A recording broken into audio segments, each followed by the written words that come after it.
আজি আমি ইংৰাজী গ্ৰামাৰৰ পাৰ্টস অফ স্পিচৰ 4টা গুৰুত্বপূৰ্ণ অংশ শিকিম। এডভাৰ্ব, প্ৰেপজিশ্যন, কনজাংকশ্যন আৰু ইণ্টাৰজেকশ্যন। ভিডিঅ'টো শেষলৈকে চোৱা, কাৰণ প্ৰতিটো বিষয় সহজ উদাহৰণেৰে বুজাম। এতিয়া চাওঁ আহা পাৰ্টস অফ স্পিচৰ নাম্বাৰ 5 টাইপছটো, সেইটো হৈছে এডভাৰ্ব। এডভাৰ্ব মানে হৈছে ক্ৰিয়া বিশেষণ, অৰ্থাৎ ভাৰ্ব বা এডজেক্টিভক বৰ্ণনা কৰে। এক্সাম্পল হিচাপে কুইকলি, শ্লোলি, ভেৰি। এই ৱৰ্ড কেইটাই ভাৰ্বৰ কাম কেনেকৈ সম্পন্ন হৈছে, কেতিয়া হৈছে, ক'ত হৈছে তাক বুজায়। এতিয়া হি ৰানছ কুইকলি, ইয়াত কুইকলিটো হৈছে এডভাৰ্ব। চি ইজ ভেৰি স্মাৰ্ট, ভেৰিটো হৈছে এডভাৰ্ব। এতিয়া চোৱা কাইণ্ডছ অফ এডভাৰ্বছ। এডভাৰ্বৰ প্ৰকাৰসমূহ হৈছে নাম্বাৰ 1 এডভাৰ্বছ অফ টাইম, সময়বাচক। নাও, দেন, অলৱেজ, টুডে, টমৰো, য়েষ্টাৰডে, চুন, এগো, বিফৰ, য়েট ইত্যাদি এডভাৰ্বছ অফ টাইমত পৰে। নাম্বাৰ 2টো হৈছে adverbs of place. Here, there, in, up, down, out, above, under, far, near, everywhere, inside, outside, চামৱেৰ ইত্যাদি এডভাৰ্ব অফ প্লেচত পৰে। নাম্বাৰ 3টো হৈছে adverbs of manner. Slowly, quickly, clearly, well, fast, happily, sadly, badly ইত্যাদি adverb of মেনাৰত পৰে। Number 4টো হৈছে adverbs of degree of quantity. এইটো পৰিমাণক বুজায়, যিসমূহ almost, too, enough, much, as, little, half, just, very, fairly, quite ইত্যাদি এডভাৰ্বছ অফ কোৱান্টিটিত পৰে। আৰু নাম্বাৰ 5ত আছে ইণ্টাৰোগেটিভ এডভাৰ্বছ, সেইখিনি হৈছে প্ৰশ্নসূচক। Where adverbs are used in asking questions, they are called interrogative adverbs. যিকেইটা এডভাৰ্বে কুৱেশ্যন কৰে সেই ৱৰ্ড কেইটাই হৈছে এডভাৰ্বছ, যিকেইটা হৈছে where, when, why, how far ইত্যাদি। আশা কৰোঁ তোমালোকে বুজি পাইছা। তেন্তে এতিয়া আমি চাওঁ আহা পাৰ্টছ অফ স্পিচৰ নাম্বাৰ 6 টাইপছটো, সেইটো হৈছে প্ৰিপজিশ্যন। প্ৰিপজিশ্যন মানে হৈছে অব্যয়।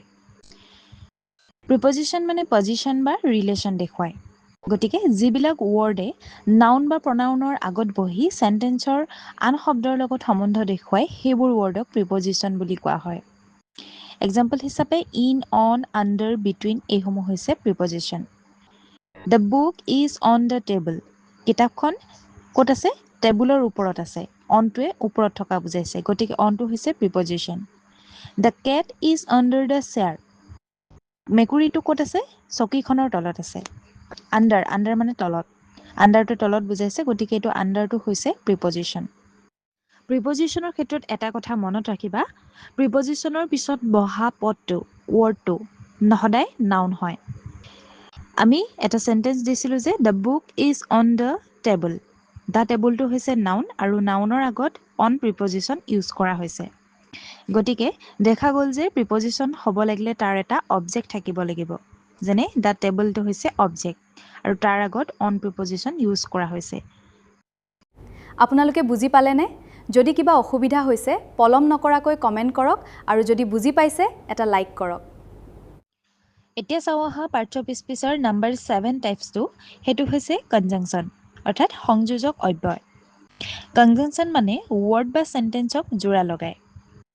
For example and, but, because, so', or, as ইত্যাদি।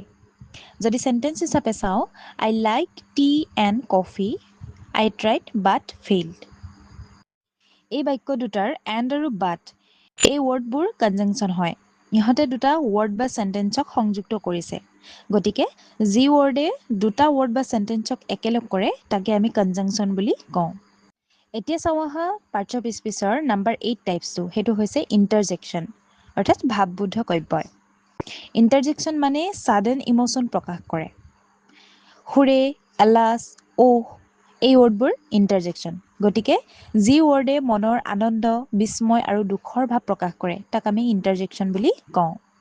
ফৰ এক্সাম্পল যদি আমি আনন্দ প্ৰকাশ কৰোঁ তেতিয়া ক'ব পাৰোঁ অহ হোৱাট এ জয়, আৰু যদি দুখ প্ৰকাশ কৰি কওঁ alas my dog is dead, hurray tomorrow is a holiday, এইটো ফূৰ্তিত কোৱা।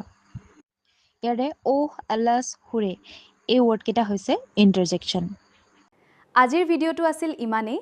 যদি তোমালোকে ইংলিছ গ্ৰামাৰ ফ্ৰী ভিডিঅ'বোৰ চাব বিচাৰিছা তেন্তে ওপৰৰ আই বাটন ক্লিক কৰা।